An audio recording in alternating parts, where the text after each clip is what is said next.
Welcome to the Ricky Matthews Show from the Citizens Bank Studio. Hope you're having a great day as we continue to celebrate so many wonderful people across the great state of Mississippi who are working really hard in the trenches to make this such a great place to live, work, and play.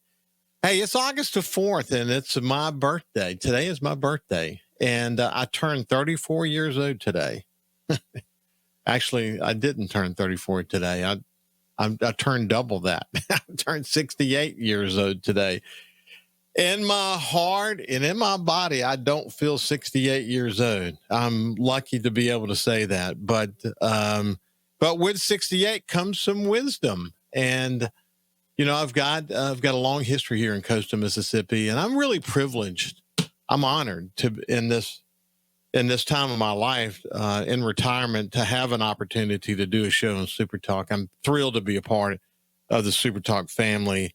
And as I've said many times before, the conversations that I've had, over 1,700 conversations that Kyle and I have been part of over the course of the more than 5 years now, it's been a gift. And, one conversation has led to another, and one leader has led to, meeting another, and being able to have these opportunities to tell these stories has been really awesome for me.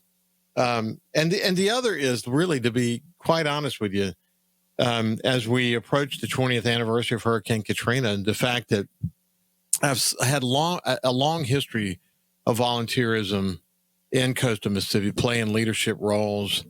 And then, of course, after Hurricane Katrina, having a very significant leadership role, being the publisher of the Sun Herald at that time, it's afforded me, perspective. And these conversations, so many of the conversations I've had over the past 5 years kind of feed into, those experiences. And it puts me in a position where I can make observations. I'm not just a radio guy who is looking from the outside, saying things to our leaders here in coastal Mississippi that I haven't been in their shoes listening to. I was there after Katrina, helping to form the Governor's Commission.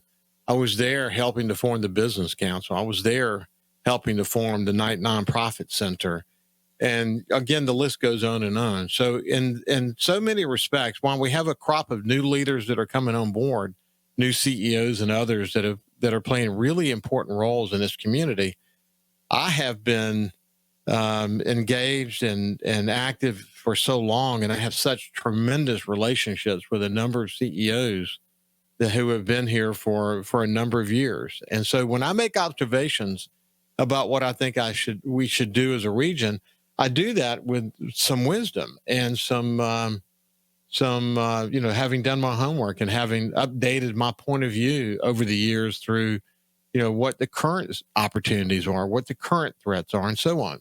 I want to share with you my recent column from that you can actually see at supertalk.fm. And then, I got a couple of comments I'll make on the other side. I'm going to visit a little bit with Kyle today, and we'll come back to him in just a second. But the recent column, you can see it at supertalk.fm or the SuperTalk app, or on most of our SuperTalk Mississippi social media platforms. But the headline says, "Now is the time to form a coastal Mississippi Economic Development Alliance." And of course, I've been talking about this for a while. This is just another angle on that same theme. When I became publisher of the Sun Herald in 2001, we launched a strategic mission to unite coastal Mississippi.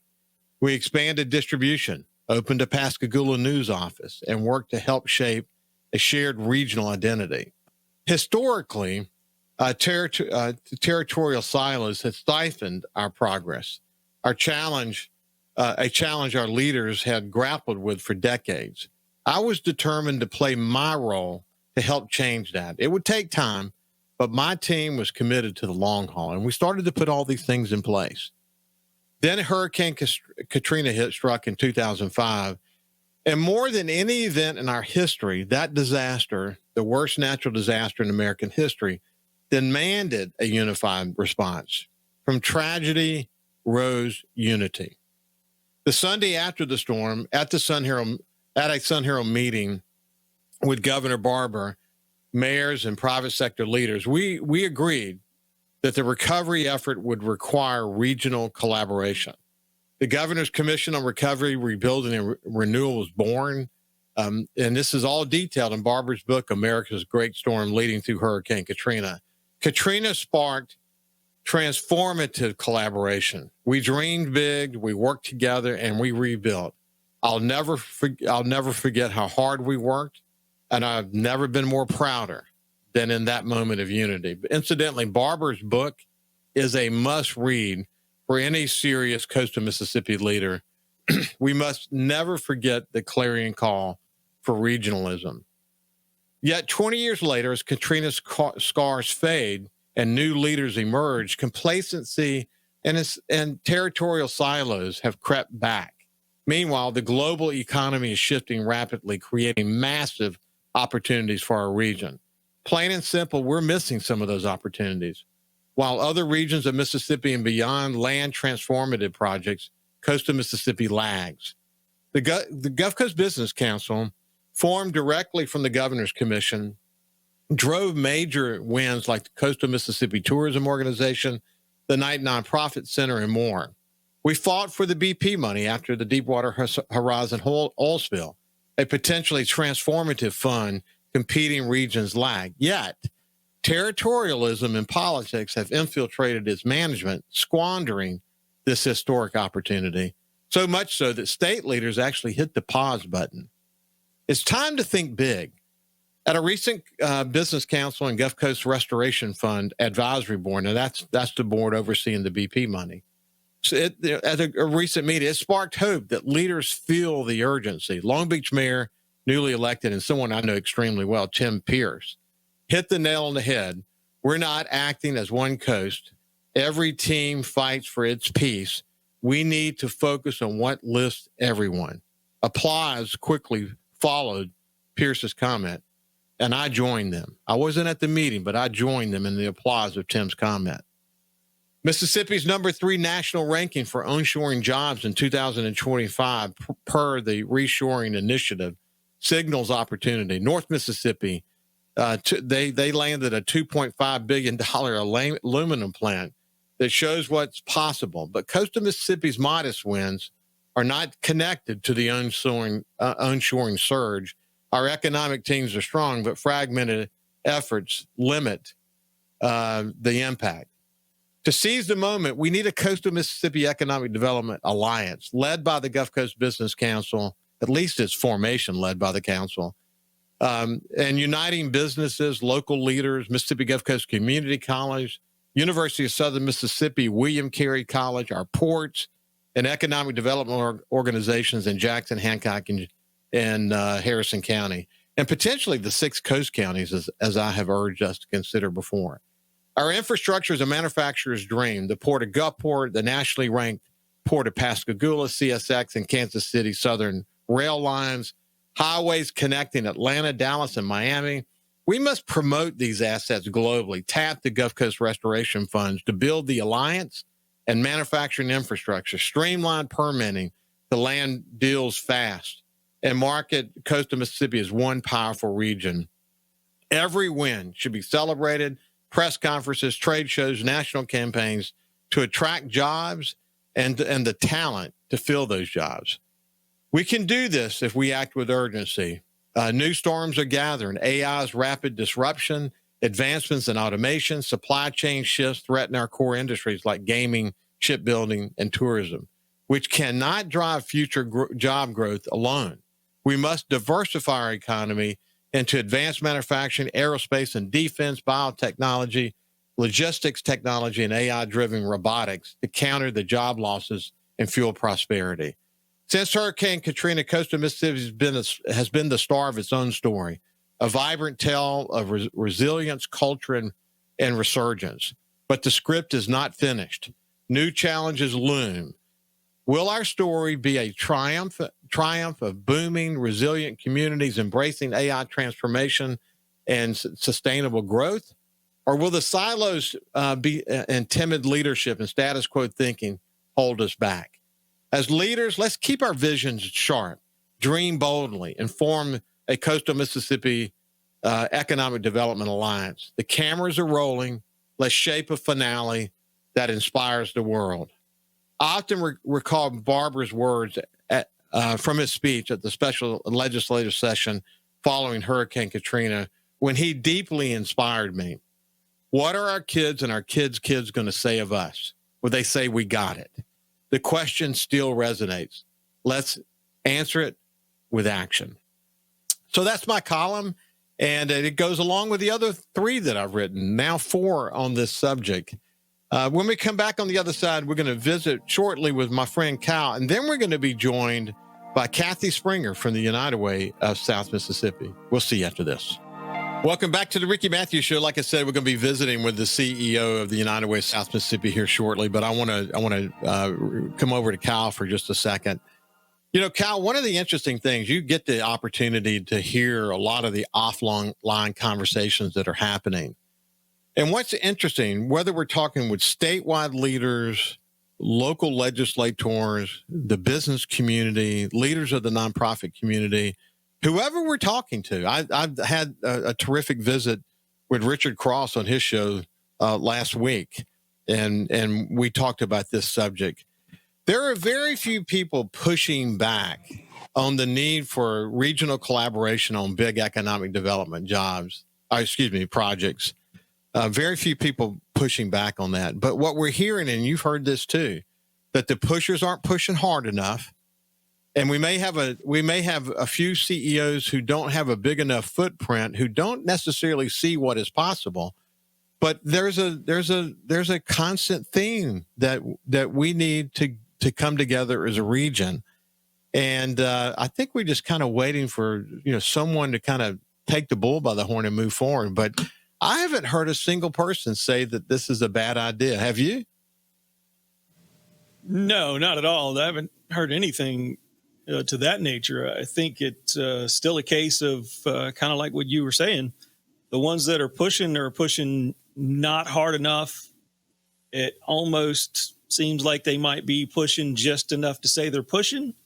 And there's a big contingent that still doesn't want to be pushed because they would have to share resources. They might lose some of their resources to another entity, and I think that holds everybody back. So, kind of in the words of an old hockey play-by-play announcer, Doc Emmerich, everyone sees it through hometown eyes, and their hometown is their entity, whatever it is, and they're trying to preserve their place and not give up any other resources.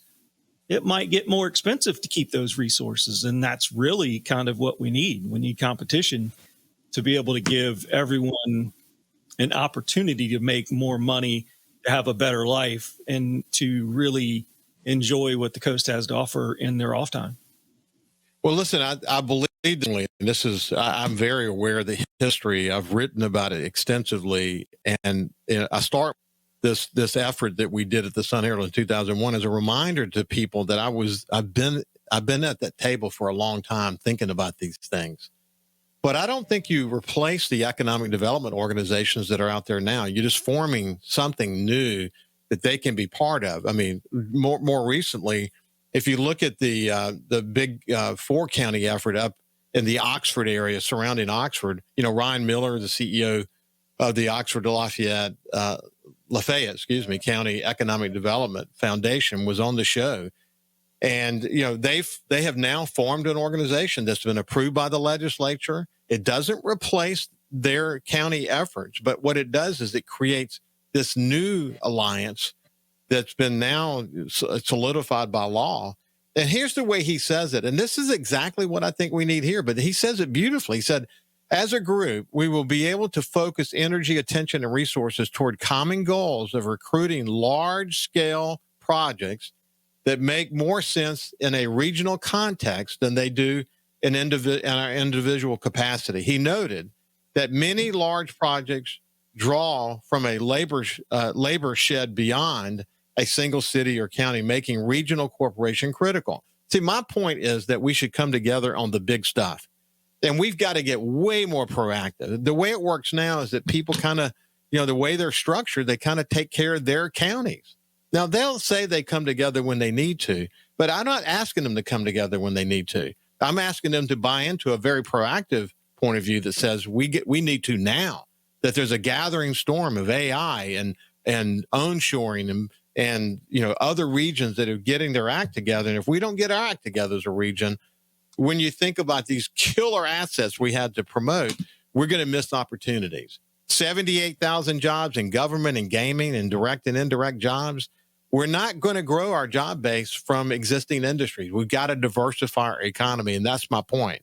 So I think people, I think intellectually they get it, and they're not pushing back at all, but we just need, I believe it's got to be the Gulf Coast Business Council and the CEOs that are part of that to take the bull by the horn and move forward. I think there's a lot of kind of pent up frustration from our past inability to get together. I think the boards of supervisors play a role. The mayors play a role. We've all got to work together in this. It's not about replacing anything. It's about kind of unleashing the power of the region in ways we haven't to this point. But you make really good points, Kyle. Yeah, it's almost like you just need to add another layer to the information pyramid. You need to have a group that sits on top of the Harrison County or Jackson County boards. All of the tourism efforts, there needs to be one organization that knows exactly what everyone's doing and will know where, if a potential business wants to come down there, where they can put it, whether it's riding the line of two counties. Yeah. It's kind of, hey, listen, man, we'll have to get to Kathy, but one quick point. Right now, the Port of Pascagoula stands alone. The state Port of Gulfport stands alone. The Economic Development Organization stand alone. Tourism was our first big regional effort. But see, I see them having a seat at this table as well. Judy's made some terrific comments about how that would work. But at the end of the day, we've got to bring private and public sector leaders together and get them focused on promoting this region in ways that we haven't before. And you've heard me say this 1,000 times. We got to quit using hurricanes as an excuse. The fastest growing area of Hancock Whitney's entire infrastructure over all those states is the Florida Panhandle, and they've been creamed, and they don't use that as an excuse, and they're growing rapidly. So anyway, yeah, good points, Kyle. Thank you for visiting with you, my friend.